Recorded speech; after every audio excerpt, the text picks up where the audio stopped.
I just knew that I wasn't meant to cower. I knew that I wasn't meant to shrink. This was a defining moment for me. Yeah. I took that wheel and I drove to the local college, put me in any class I have to speak in front of the class. 2 years later, I was speaking on the Vegas Strip at Planet Hollywood. Most people think that success is a straight line, and they don't understand you have to go through failure. That's right. To get to success. They jump from one thing to the next. They are never willing to go through the failure or the hard season. I just thought, at some point I'll hit this level. Now I won't have doubts about myself. Now I'll feel worthy. None of those things exist. Success without fulfillment is the ultimate failure. I exchanged money and status as my source to him as my source. Either you continue the cycle or you change course. We get the man right, you get the woman right, the children right, the household right, the community right. So one man can cause all that pain. So, Troy, most men stay stuck in mediocrity because of one thing. In your experience, what's that one thing and how did you break through it? I think it's fear of abandonment, fear of rejection. If I stay small, nobody's going to see me. If you're a man looking for a brotherhood, law of accountability, into none, structured system, 365 touch points a year, the real accountability. Man, come in lacking all the armor, but man, very quickly, they pick up the sword, they grab the shield, they put on the armor.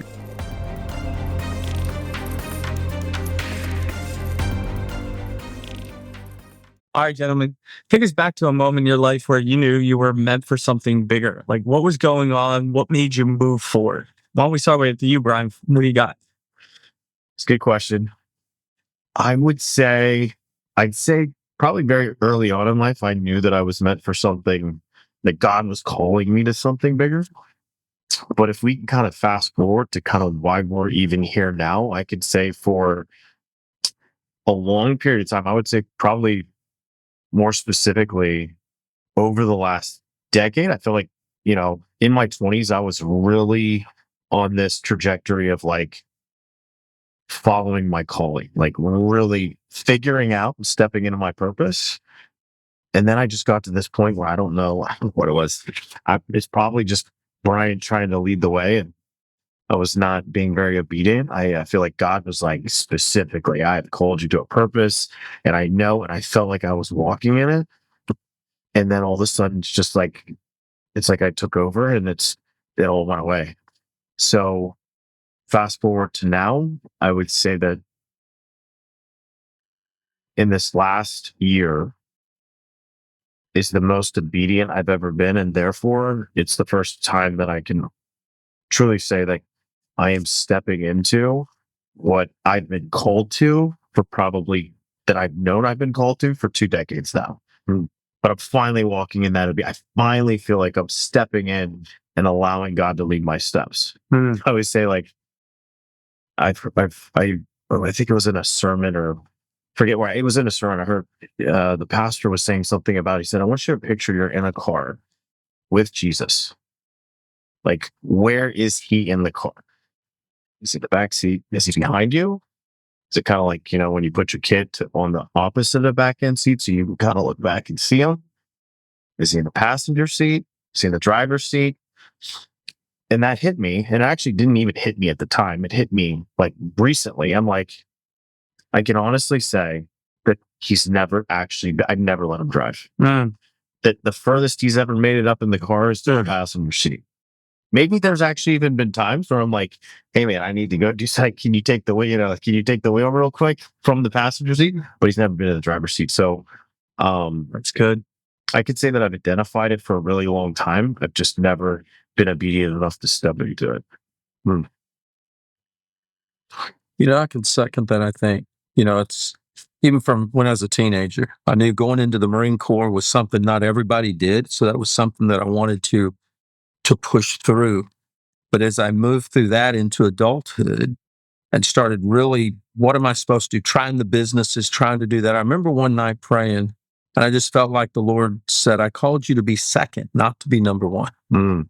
You're to go out and help others fulfill what they're supposed to fulfill. And when I shifted that just a tad, and instead of tried to serve, all of a sudden it started to explode a little bit. But it wasn't until the last few years when I started working with men. When my kids went through recovery because of their alcoholism and drugs is when I realized, man, if I can help other dads, if I can help kids collapse that time frame and realize they don't have to go through this.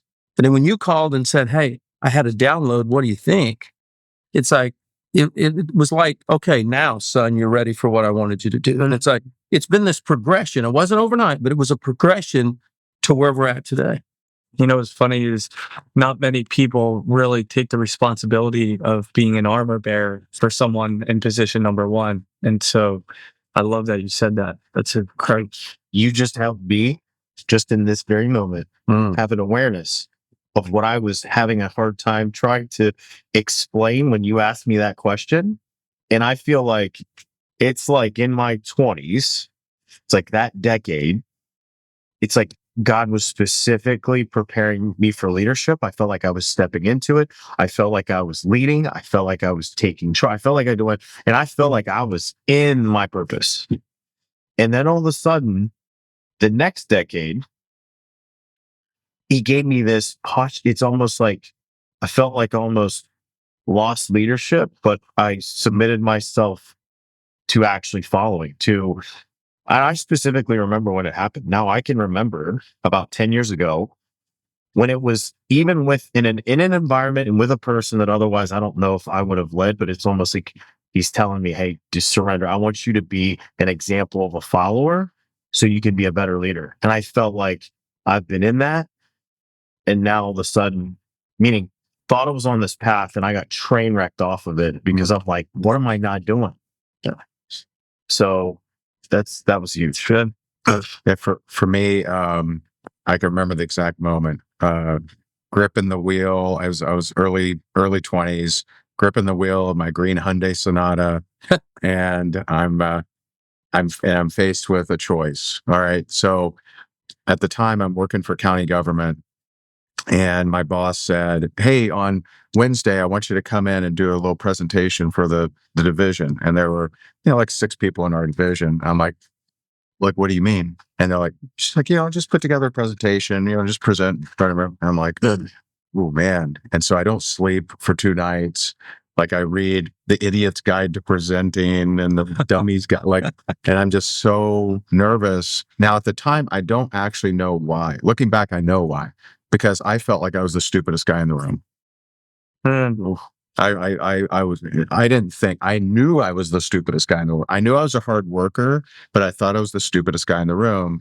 And I would be naked up there doing a presentation, even though it's only 6 people, right? And so I remember in the the amazing book, The Idiot's Guide to Presenting, it says, if you screw up, no one knows. And I'm like, oh, well, that's helpful. And that Wednesday morning, I remember, back then I had one of those phones, not a cell phone, but it was tethered to, it was attached to your home. And so I got my hand on the phone. I'm just going to call in sick. Like, I don't want to do it, but I knew my boss would make me do it whenever I showed up. And so I go in there. I do the presentation. Somehow I develop a stutter. I spill water down my shirt, and but I get through it. Right. So I did it. Yay. Afterwards, she's like, hey, come in my office. She goes, hey, shut the door. And so I shut the door, and she goes, Ray, are you on drugs? And I'm like, oh, like it was that bad. And so here I am in the parking lot, and I'm gripping the wheel. I'm just like, all right, so this will be the last 6 years of my resume. I just have a black hole there. I'm going to drive home. And there's, back then I didn't know God. He knew me. I didn't know him. And so I just knew that I wasn't meant to cower. I knew that I wasn't meant to shrink. And this was a defining moment for me. Yeah. And I could either take that wheel and go home and go find another job, just never show up again, because now everyone knows I'm an idiot. But instead, I took that wheel and I drove to the local college, and I said, put me in any class I have to speak in front of the class. Mm-hmm. And the registrar, wherever it was, said, well, that's usually the last class people take. And so I went there, and I won't go into that, but it was an absolute train wreck. I sucked for so long. 2 years later, I was speaking on the Vegas Strip at Planet Hollywood. Wow. And so that decision of, I knew I wasn't meant to shrink. And so I didn't know what that would look. I didn't know I'd be speaking to 27,000 people live or 10,000 multiple times. I didn't know I'd be paid all over the world to go speak. I didn't know that, but I knew I wasn't meant to shrink. And so God led me. I didn't know it was him, but he led me in that moment. And that changed my life. I don't know. I might be slinging pizzas right now if that moment didn't define me. So yeah. That's pretty good. I'm just good now. Joe, let me ask you, before the MMC, before we really started doing this, what was the biggest lie that you had lived with about what successful men look like? That they got it all together. That everything was perfect in their life and nothing was perfect in mine. And then eventually I got an opportunity to become a professional coach, started working at Tony Robbins, and started getting clients who, in my thought process, were successful, right? They had the money, they had the house, the toys, and everything. And I thought, why are they coming into coaching? They got it all together. And what I found was, in that safe place, I was able to see behind the curtain of their lives. Yeah.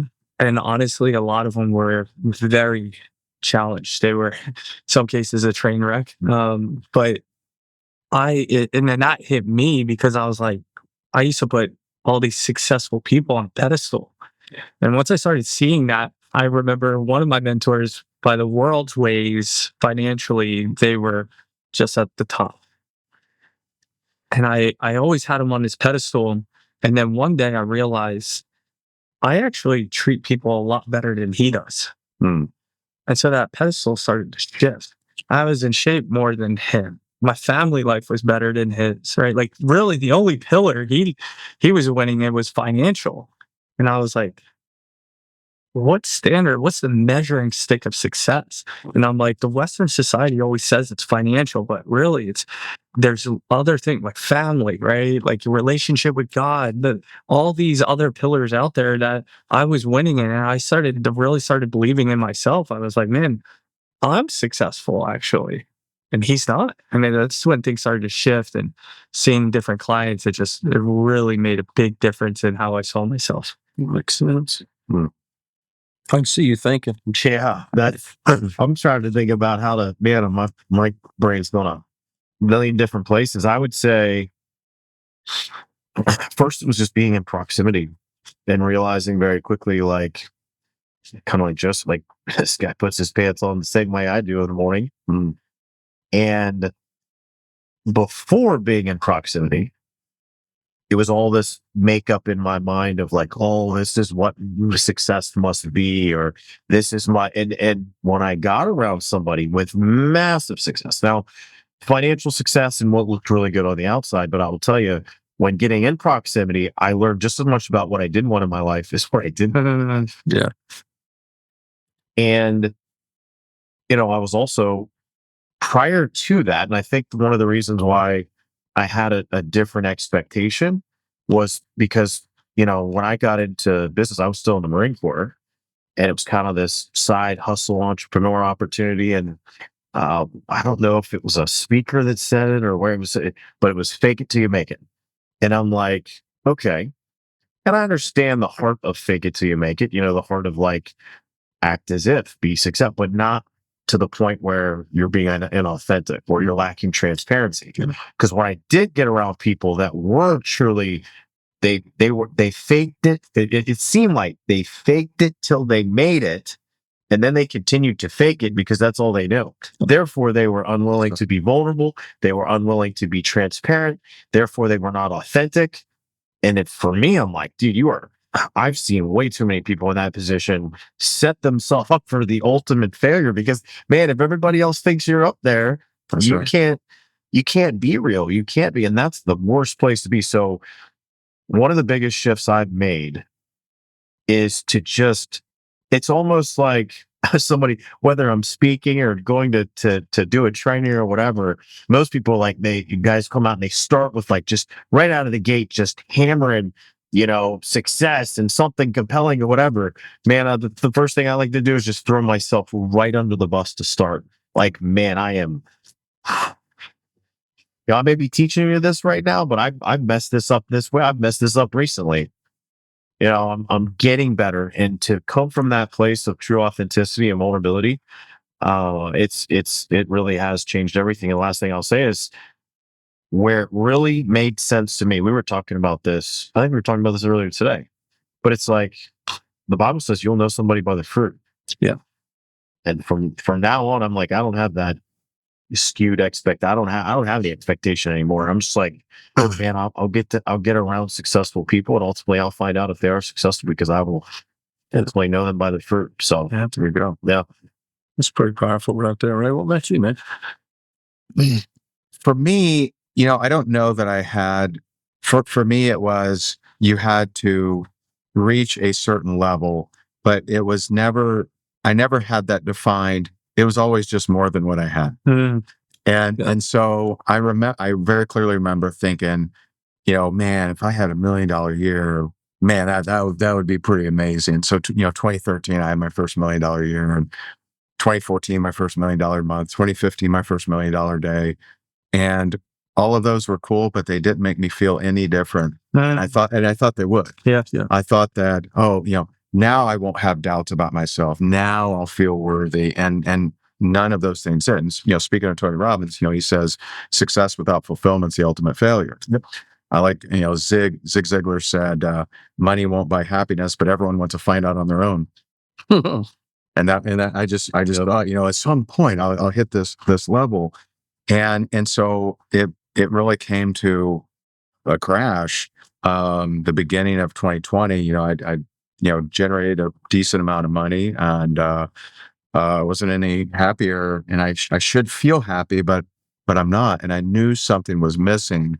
And long story short, it took me a couple of years, but I found what was missing, and that was Christ. And so I exchanged money and status as my source to him as my source, right? And so he became my source. He became my identity, not how many people know me or how much money I got saved up. And that's been very different. And so I just encourage people to dig into your faith. And that's been the greatest thing I've ever done, the greatest decision I've ever made. So I think that's good. It's interesting the way you guys answered that, because I was sitting here thinking, and I grew up in a family where you couldn't trust successful people. If they're more successful, then you can't trust them. So that's what I was growing up on. And then I found out my family was more successful than all of our relatives. And that's why they didn't come around, is because they thought they couldn't trust us. So when we started succeeding and making some money and moving to a beach and all that good stuff, I'm thinking in my head, well, people aren't going to trust me. Can I trust myself? And it was this dichotomy that I had to work through to say, I'm worthy to have the blessing God has given me. And we ended up with more kids and all that. I mean, with us, it's like, well, we've got 11 kids we've raised over the years. So it wasn't just the money. It was, man, we had our original 6, and then we adopted 3 grandkids. Now we're raising 2 more. And it's like, okay, God saw me worthy enough to say, son, I'm going to give you more so you can take care of the kids. So it's a multiplication, which is what we talk about here, is multiplication. Now I'm a girl dad. I got more estrogen in that house than anything. I don't even know what I'm doing. But I had to work through that. That was a mental of, well, success is okay. It's not, I'm not going to go to hell because I'm successful. If God sees I'm using it to build the kingdom, I'm using it to help people, not just hoarding it for himself. God's greatest asset is people. Amen. Totally. It's beautiful, man. Well, in that same spirit, I feel like it's a very cliche saying now, like back to I don't know if it was Zig Ziglar who said it, but they say, success is not about the destination, it's about the journey. Sure. And what's funny is when I'd finally get around groups of men that realized that had tremendous amount of success, we'd be sitting around the fire, and not once did anyone sit there and compare their successes. It's literally, we went through, it was like a badge of honor to talk about your most defeating, most terrible, when we say it's the journey, like we're sitting there talking about how like bad this was or terrible this was, or I lost here. You don't even, when it comes down to it, you don't even sit around and actually talk or gloat or, or sit there and compare the success that you had. You sit there and you actually literally talk about all of the failures and all of the journey. Yeah, that's so. Dr. Ron called and said, "Hey, I just need to know a little bit about you." So since he's the MC at the event, when we get all done, he says, "But you didn't say anything about your career." And it's like, no, it's about my family and about all these men and people. And he goes, "That's just, I need to know about your career." And it's like, my success from my career wasn't this is where I'm having fun. Nice. It's what we're doing in men's lives that get me excited, So You brought up a really good point. Most people, they think that success is a straight line, right? Like that they're just going to make it, and they don't understand all the time that you have to go through failure. Most people think they're here, failure's here. So if I go this direction, I'll get success. But what they don't understand is you're here, success is here, and you have to go through failure. That's right. To get to success. And if you avoid it and you go that way, you're just making it, it's going to take a lot longer for you to have success. And that's why I think so many people, they jump from one thing to the next. They're never willing to go through the failure or the hard season to make it to their promised land. So it's a big lesson I had to learn. This is why MMC pillar training is so powerful here, is because men are sharing, not from a place of most environments men come into, they're being an expert is projecting on like just expert perfection, that type of posturing, right? Where here they get on and they're like, dude, they feel inspired because these guys that have had incredible success are not sitting here preaching and telling them what they need to do to have success. They are correct. Yeah, exactly. They're literally opening up themselves in such a humbling way to just share, like, guys, like this is not going to get all figured out. Like it is such a humble. I've just seen it, Troy, and you were mentioning that, and I immediately thought back to the first time you trained on the fight pillar, and I'm like, dude, this is wrecking guys. Yep. Because Troy's not sitting here, from a place of perfection, trying to teach guys how to get to that point. He's literally, dude, he took all of his armor off. I mean, he's bearing his scars. Yeah. And some of them are still fresh. very. Like, dude, that's what's so powerful about this brotherhood. Yeah. The vulnerability to transparency. If you can, as a leader, if you can be transparent and be vulnerable going first, it gives everyone else an unconscious permission slip to do the same.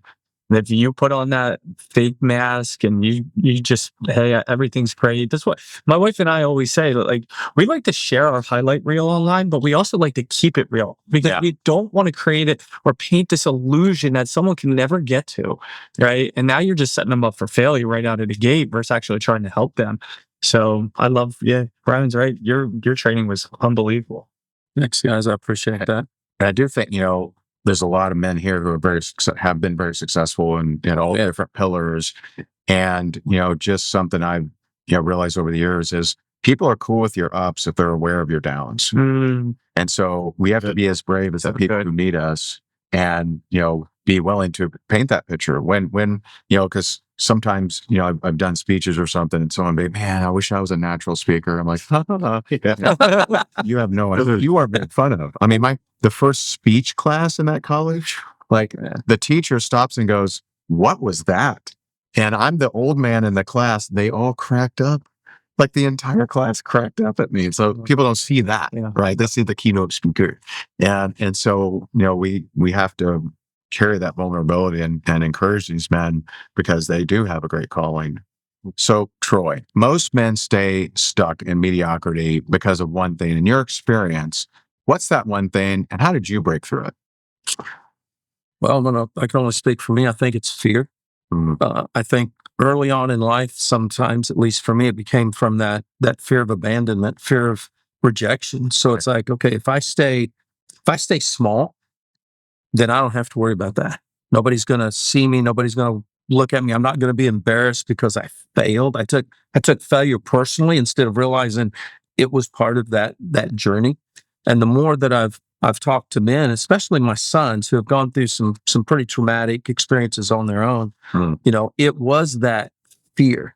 I look at my oldest son, who you guys know a lot of my story, but he's a career criminal. That's what he's classified because of his early years, and he used to tell me, Dad, I didn't want to be seen in prison. I wanted to do everything I could to be small, because if they saw me, then I had to have an expectation even in prison. And I thought, man, I wonder if part of that came from me, because that's how I was living. It's one thing when you feel that. It's one thing when you've had parents that have brought you up to feel that way. But when you go through some of this early trauma that you don't even know that you're going through, it makes you want to shrink down. And when I realized the Lord had called me to something, wasn't sure what it was, because I'm like you. He was there. I just wasn't living for him. That's right. But looking back, I see these moments where the Holy Spirit stopped something that I could have done that would have totally pushed me somewhere else. Those little steps came up, up, up. And back before any of us knew John Maxwell, he had written one book. He was still preaching at Skyline in San Diego. And I read that book. And that book was a defining moment in my life. Wow. To say, okay, it's okay for me to not be unknown. It's okay for me to be a leader, to take those small steps forward. I mean, we learned it in the Marine Corps, but then I shrunk away from it in the real life. And it's like, no, man, I'm gonna take this step. And that little bitty step, literally, well, I'm honored to be the guardian of the fight, because you guys saw something to say, let's go do that. So Yeah. I think it's fear. Yeah. What about you, Jim? I think being good enough. My whole life growing up, I had a strong, old school Italian father. Be seen and not heard. I was that hyper kid, and Right. not in a condescending way, but more of like, give me some peace, son. But growing up, I always questioned, like, am I good enough? And I don't know if that's ever going to go away, like totally, completely. I think Tony Robbins always says our two deepest fears is that we're not enough, and if we're not enough, we won't be loved. But I felt like over going into my early 20s, I broke through that, and then in my 20s, I felt like there was this new level I had to break through, like in business. Like I was good enough in business. I had to produce X amount of money. And as we were talking about earlier, right? Like it's not about the level of how much money you make, and just having to break through that mindset and the worthiness to, get around certain people too. It's like, Yeah. oh, am I worthy to be around a Ray Higdon, or Bryon Jaymes or Troy Pulley, like I had to work through that, right? And honestly, I think a lot of that started to come as I started seeing myself in Christ and who I truly was. Yeah. But there's also that mindset that's attached to that. When the enemy wants to keep whispering, he wants to keep telling you who you are not. Right. And like, who are you to Right. do X? And so I've seen other clients, they battle the same thing. Are you good? Am I good enough? And I think that's something that we're always going to have, to some degree, a battle in some way when you're in this world, but you're not of this world. And so I've broken through multiple layers. I know there's more, but that's kind of the big thing for me. Yeah. But powerful to know whose you are. Yeah. Yes. 100%. How about you, man? So I'll say this one's really hard for me to answer, because I guess the easiest way to put this is I see it in my children now, my daughters, like from the time that they could function, they're just like leaders. Like you asked the question earlier, when did you know you were meant for something big? Right.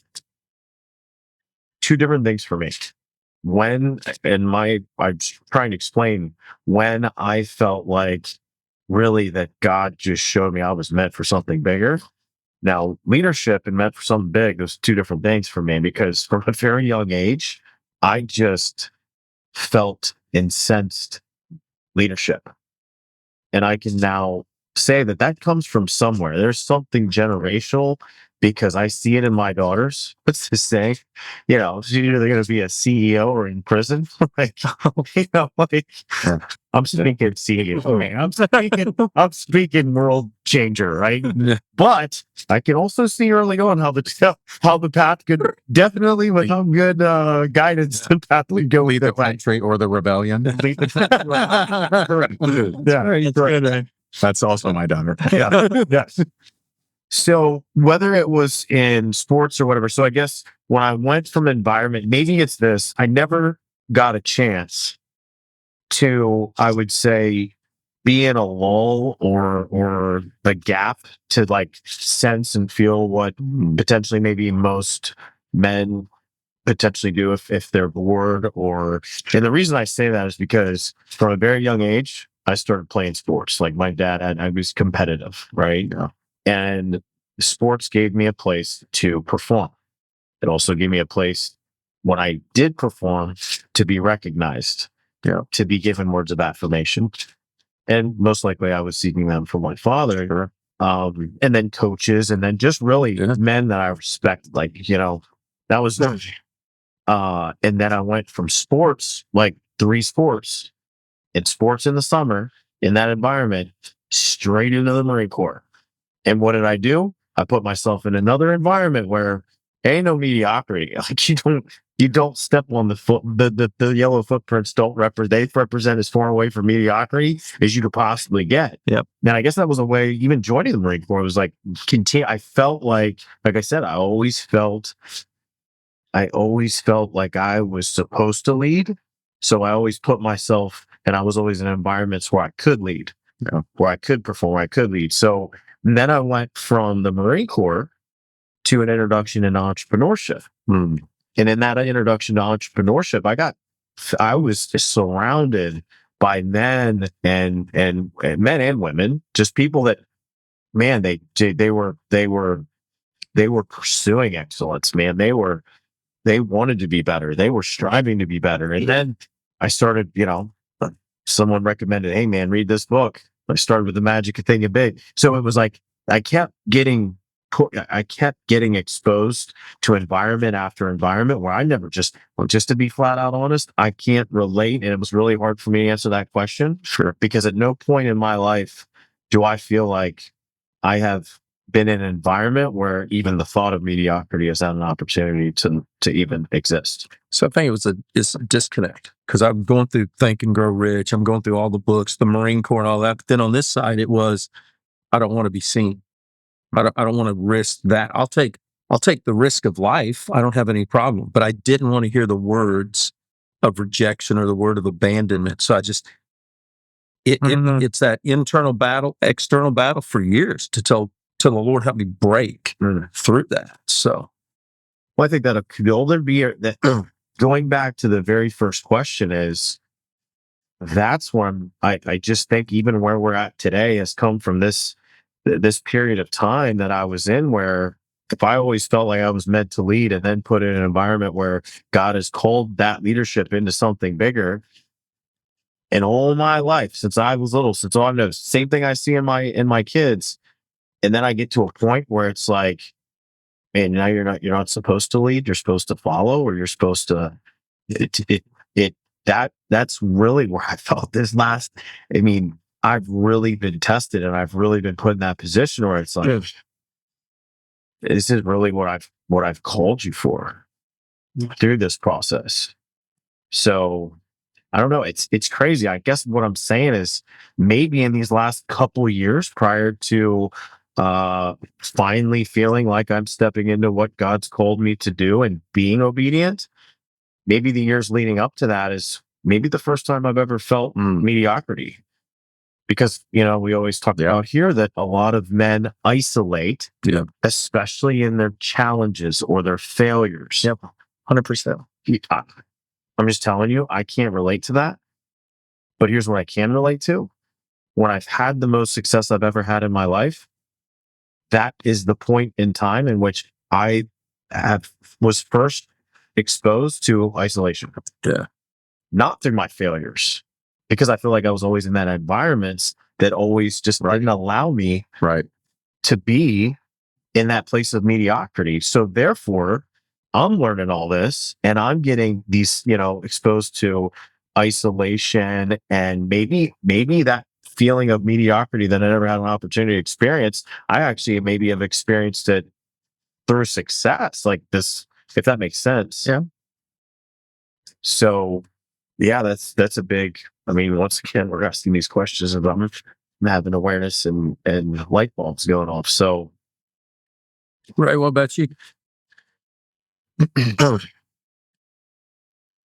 I mean, for me, there are a few things for me of just I want to say mediocrity, so I kind of understand what you're saying, but incompleteness or incongruency. And there's two parts that come up for me, and that is one, I've just always struggled with letting my guard down and just being myself with people. And I never knew why. And I did a lot of deep work on that. And it came from, when I grew up in a very abusive home, my teacher had me share with the guidance counselor, and the my stories were so apparently crazy to her that she thought I was making them up. And so she tells my parents that, hey, this is what he's telling me, and you need to pay more attention to him. She didn't believe all the abuse and everything. And so that set a program in me in the third grade of when you trust someone, they're going to betray you. And so for the rest of my life, up until, I don't know, 5 years ago, 6 years ago, I would keep everyone at bay, right? Now, if you want to hire me, or if I want to hire you, or if you want me to speak on stage, and I actually heard Jerry Seinfeld say this. He said, you guys don't understand. I can talk with all of you, but I can't talk with any of you. And he talked about how he would come off stage and something, he just didn't feel right connecting with people. And I resonated with that. I'm like, yeah, that's kind of like me. And I remember, and I had a great coach who first helped me understand this is important to mentorship, of getting around people, because no matter who you are, you can learn from another brother. And my favorite example is Jethro. So Jethro was Moses' father-in-law. He's a part-time preacher, part-time farmer. And he says, Moses, your leadership sucks. You need to be separating them into tribes, and you need to stop being the overlord of every. And the guy that met with God so much that his face glowed learned from Jethro. Yeah. So I think we can learn from each other, right? But I had a guy tell me, he said, he goes, the truth is, Ray, you could still be betrayed. And what would be, what's the answer to that? And I didn't know what he was looking for. I'm like, yeah, no, he goes, it would be their loss. I'm like, yeah. He goes, you're up to good things. You want to make a change. You want to help people. You want to make an impact. You're not out there shucking for dollars or trying to rip people off. Like, you want to make a difference, and you work every single day of your life to do that. Like, and if someone betrays you, it's their loss. They're off the bus. And it gave me a totally different freedom of, I will absolutely completely connect and be vulnerable with people. And, if they choose to betray me, that's okay. So I think, for me, it was, I was really good over here, but not good over here, and mediocre over here. And I think that it comes down to, similar to what you were saying, but a form of safety. Based on my observations as a kid, I don't want to experience that. Let me be safe. Let me be safe, small. Let me fly under the radar, or let me not put myself in a position of vulnerability. And that's not strength. And it is mediocrity in its own way. If we replace the word mediocrity with comparison, have you found times in your life, because you can't relate to the mediocrity, but did you feel less than the person you're trying to strive to be better than? Ego is telling me no, because I've always been in that competitive environment. So, I mean, my ego was so blinding when I was young. I don't even know. I guess right away I'd be like, I'm just, I see that person as like, though. didn't make me feel mediocre. It made me feel like dude, I'm gonna be better than this. Like I'm gonna perform. I'm gonna Yeah. probably to the point where I see for a lot of people how mediocrity or being in that position could negatively, obviously, have negative impact on them. For me, it's probably the opposite. I never experienced mediocrity, but I experienced probably such unhealthy ego and competition. That was like even more detrimental to I'd have been better off just maybe being in a place of mediocrity for a while. I would have learned a softer lesson. It's powerful. Yeah. You brought up a really good point. You said like achievement versus performance. I think there's a big difference, right? Like achievement has a focus on a certain outcome that you're after, where performance is seeking approval from others. And I think there's a lot of people out there, they perform and they never really achieve. And I tell my kids, they come in, they're like, Dad, I scored 5 goals at, school today. And my very first question to them always is, did you do your best? And then I ask them, are you proud of yourself? I want them to get validation of who they are from themselves, not the external. It's a great question. And then we have a saying in our house. I always ask them, I say, did you do your best? And they're like, yes. And I'm like, because your best is, and they say required. And then I say your best is, and then they say enough. So we teach them that your best is required and it's enough, because I don't want them to fall in the trap of performance. Right. I want them to fall into, I'm going to achieve because I'm proud of myself for that. Right. And that's one's based external validation, one's internal validation. And I see that even in a lot of men. And, it's one thing I love talking to guys in the Brotherhood about. So powerful. There's something that Ray said, just that it's really profoundly affected me just in these last, this is the second time I'm hearing your story of losing trust at such a young age. Yeah. And I just heard it recently, the scientific research around from ages 0 to 7 is the time in a child's life in which they are most impacted by what is said to them, how they're treated, how they're essentially like the initial programming that sets them up for the rest of their life. It's the embedding years. Yeah. And the thing is that's got to be around the age in which you experienced, in this case, all those, really from 3 to really 12 was when I was in that environment of just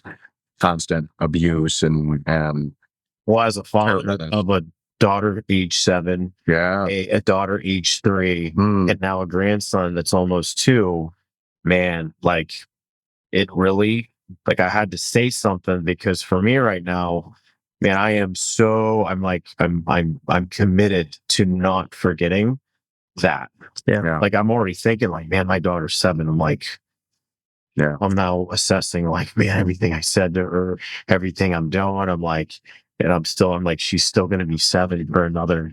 She's still going to be 7 for another. And then it came on 10 months. So I'm going to try these next 10 months, man, I'm going to speak the most positive, the most so it's. But the good news is God can heal. Yes. God healed me of all that stuff. Yeah. And it's interesting, the Bible, Judges 3:1-2, it said, the Lord allowed some of the Israelites to experience war so he could prepare those who had yet to experience war. Yeah. So some of us went through battles solely for the purpose of us being equipped to go and help those who are going through their battles. Yep. That's right. And so we're called to help the person we used to be. And so all of us have unique, different, experiences that we can authoritatively help people, because we've been through it. We didn't ask for it. That's right. We've been through it. And so it's, all in all, I don't regret any of that. Yeah. I remember, so I used to ask this, I actually, there's a couple questions I've asked over the years. Number one, what can I do today that would make me proud of myself? But I switched that when I came to Christ, and I asked, Lord, how can I walk in faith today? And so one day I get, forgive your stepmom. This is the person that abused me all the time. And I thought, I've already forgiven her. I've tell her. I go, oh, well, that's different. We haven't talked earlier. So I I asked, my dad, hey, can I get her number? And he's like, sure, here it is. He didn't ask any questions or anything. He's, hilarious, aloof. And so I sent her, I'm like, hey, this is Ray. I know you're not asking for this and we've never discussed any of this. But I just want to say I forgive you. And, don't know if you're looking for that, but I just felt called to tell you that. Oh. And she said, she goes, I told your dad when we got married that your mom was going to give you up and we'd end up raising you. And I told him I wasn't cut out to be your mom. And he insisted that wouldn't happen. And I just knew that I would. And so for the way that I treated you, I'm sorry it happened that way. You didn't deserve that. And she said, I read your book where I discussed my childhood. And so that kind of hit me. And so, I read your book and I'm just so proud of who you've become. Wow. And I didn't think I needed anything from her. Like, I don't need anything from her. But when I read that and I read that and I read that, and I literally felt electricity go through my body, and that did something God did something for me that day. And so, it was just such a blessing. It's gotten me into rooms that otherwise I wouldn't be able to get into. I remember going and speaking at a little, luncheon thing called Youth Haven, and these are troubled, teenagers. And I'm not even supposed to be there. And I said, I just felt called. I said, hey, can I speak to them? Because I realized what was going on. And they're like, well, if you're going to go, don't talk to that table. And so, of course, it's the next table. There I go. And so I'm walking up, and they're looking at me like, who's this white boy? And I shared 2 stories, and they're like, oh, okay. And and I had someone who'd worked in foster care for 20 years say, I actually didn't have hope for them until I heard your story.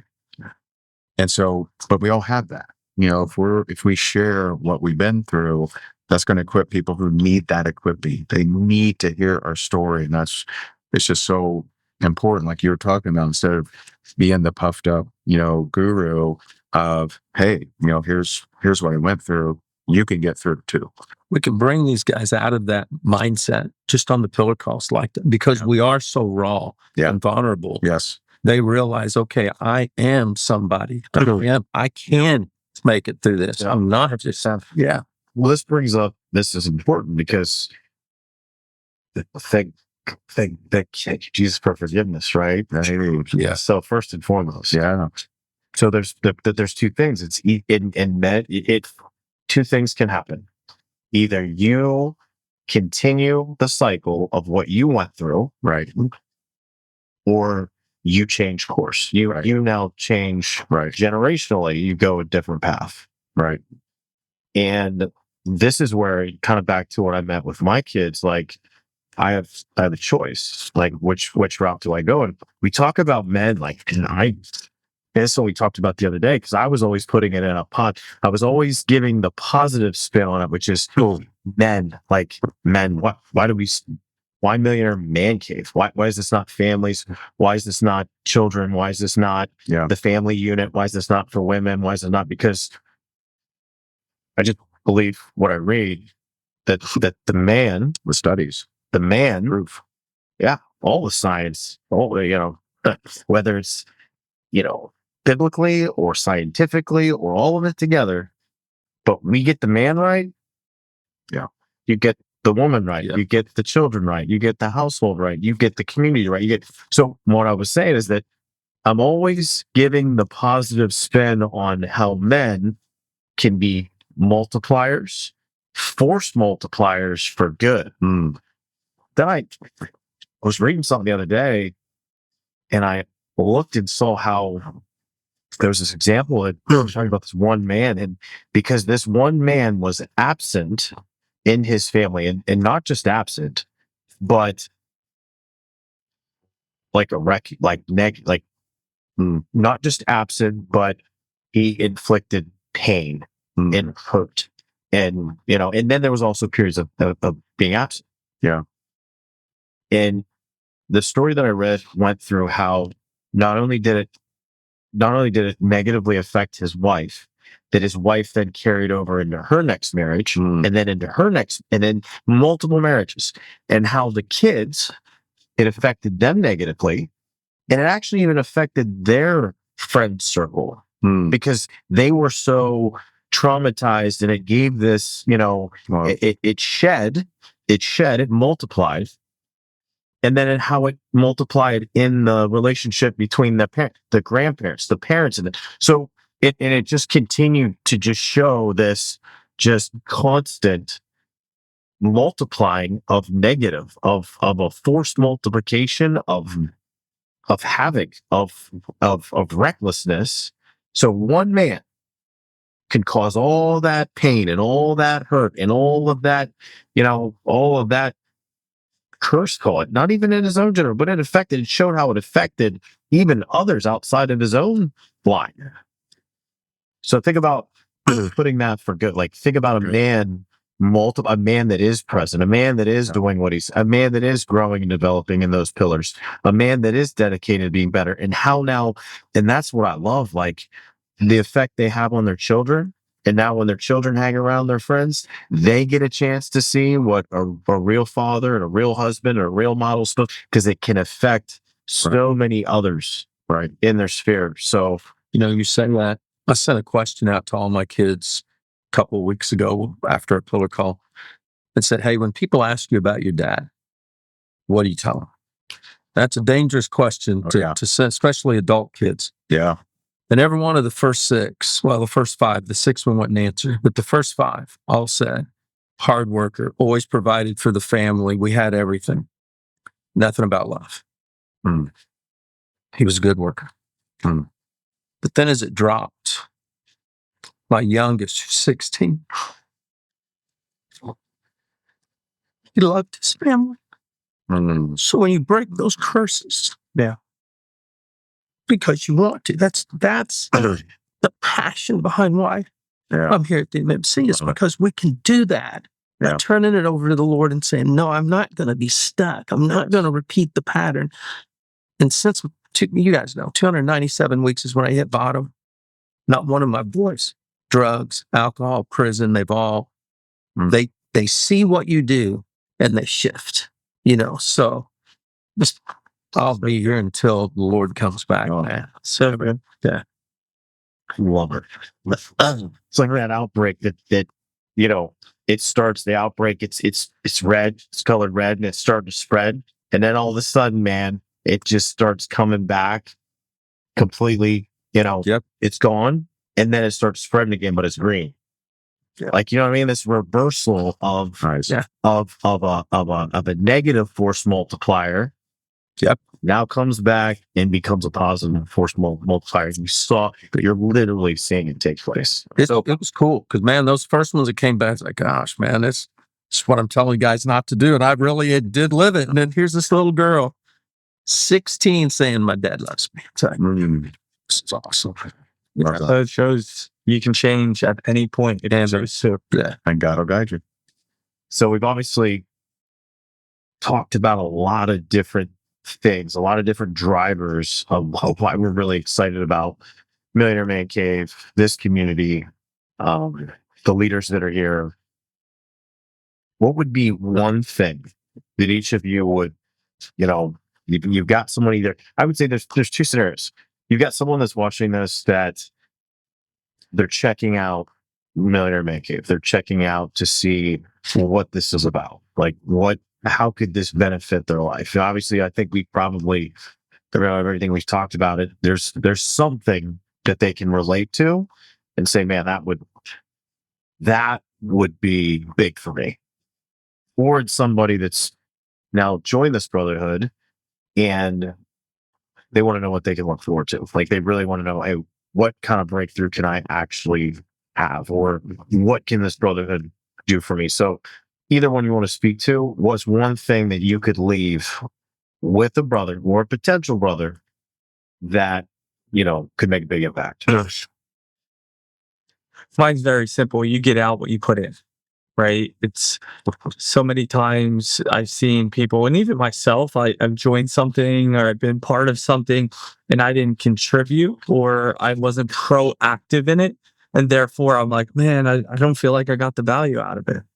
And what I had to come to learn is that the more engaged I am, because look, it's just like life. Like we all have a busy life, right? All of us do. And so if I wanted to get something out of an event or a brotherhood, I got to be proactive in seeking people out. I gotta reach out to a Ray, a Bryon, a Troy, and sometimes even what I learned from a mentor actually was that I might text my mentor at 7 in the morning. But by noon, he's already got 400 text messages. So I have to follow back up with him to just get at the top of the list so he can see that I'm trying to connect with him. And I don't think people truly understand that, we're all busy and that you might have to follow up a couple times, but just being proactive, getting around other men, reaching out, get to know some of the people locally and at a distance, because you never know. They might have that one piece of nugget or that one connection that you actually need that can transform your life, that makes the entire brotherhood worth it. And so for me, it's just be proactive, put in, don't just receive to actually give, like give value, because you have value. Everyone that comes into this, there's some area of their life that they have value to provide. And so we want the best out of them to, be able to distribute through the brotherhood. So Yeah, that's good. Troy? I think for me, it's that I want people to understand, I want men to understand, it doesn't matter where they're at in life, that the brotherhood here are a bunch of men who are somewhere on that same journey. It may be marriage, it might be business, it could be an addiction, it could be I don't know how to be a dad to my son or my daughter, or none of that. They could have the greatest life under the sun. In this brotherhood, they're going to find someone that they can team up with. They're going to have that. We've seen this already where guys are connecting with guys because they've heard a story and they've said, "Let me help. I've already been there," or "I'm going through that." And I think that's what makes us different. This isn't about an opportunity to make money. It's about an opportunity for us to pour into men with what we have learned and collapse their time frame that gives them such a better shot at being propelled forward. And especially when you realize, I didn't know what I was missing. I'm a fighter. I didn't know I was missing these 5 other pillars. And all of a sudden, when I realized that aha moment, which is all spiritual, as soon as you open your Bible, you go, 1, 2, 3, 4, 5. But you don't see it until it's right in front of your face. And that's where it's like, okay, I'm going to be better at my fitness. I'm going to be better at this. I'm going to be better at that. And, I'm strong there. Let me help. Let me pour into somebody that's weaker there. And that's what I want people to realize. This isn't just a roll the dice, see if it works. You put the time and the energy in it, your life will transform. There's no doubt about that. No. Point. Yeah. Right? Yeah. I love, your story of, where was Jesus in the car, right? And so, when Troy came to me, I prayed about it. And, I got inspired, several years ago. I heard of there's a guy named David Green that, as a kid, he dreamed of being a dime store manager, but instead he started Hobby Lobby that has 44,000 employees, 1,055 stores. They do $8 billion a year and they give 50% of profits to charity. He's actually funded over 1 billion children hearing the gospel. And he said in an interview, "My life changed when I turned every major and minor decision over to prayer." Amen. Wow. And so I thought, hey, if he can do it, and it says, James 1:5, "When ye lack wisdom, ask, it will be given to you liberally and without reproach." And so I am not none of us here are at a lack of opportunity, right? We get pitched something every single day. I got pitched 2 things yesterday. and so just like almost everyone watching this. And so I have been duped a lot of times. I've been betrayed a lot of times. I've gotten excited about something, didn't work out. And I just decided, hey, I'm going to take the Bible for what it says, and I'm going to pray about it. When I prayed about this, I got to go all in. And so I would just encourage, the person watching this, pray about this. Is this supposed to? Good. Are you supposed to be in this thing? And we can give you all the logical reasons, and we have, and the emotional reason. We can give you every reason. But at the end of the day, if the Lord's calling you to do it, His ways are higher than our ways, and make that move, and you're going to see new fruit in your life. And that's what I'm already seeing, and only haven't been here for a short amount of time. That's good, John. That's really good. How about for you? Well, it's everything that you guys said. So I would just say, if you're a man that is looking for a brotherhood, if you're a man that, you know that you're called to be a better husband, to be a better father, to be a better leader, I would just encourage you that this is the environment, not just the brotherhood and the encouragement and support, because I believe that the law of accountability that we experience here in Millionaire Man Cave is second to none. Yeah. But furthermore, it's a structured system, 365 touch points a year of growth in real accountability.